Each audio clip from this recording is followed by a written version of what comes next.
Mari Compuche, Inche, Stephanie Piñén. Hola a todos, mi nombre es Stephanie y en este video les quiero mostrar 5 frases en Mapuzungún que se usan en el Pentucún, o sea, en la primera conversación con un mapuche, tanto acá en Argentina como también en Chile. ¿Comencemos? Número 1. Mari Mari. Mari Mari es el saludo oficial del Mapuzungún, que es el equivalente a decir hola o decir buen día. También se puede ser acompañado con la palabra lasmien, que significa hermano o hermana si eres mujer. En cambio, el saludo de varón a varón sería Mari Mari Pen. Número 2.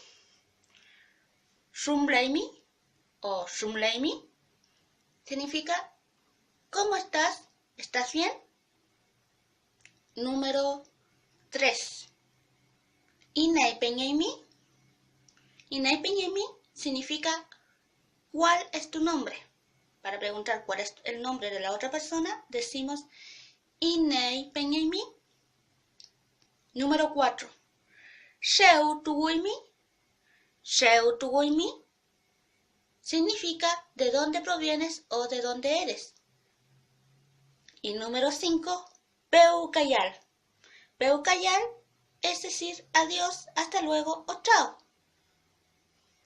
Si te gustó este video, dale like, suscríbete y hazme saber en los comentarios si quieres seguir aprendiendo Mapuzungún.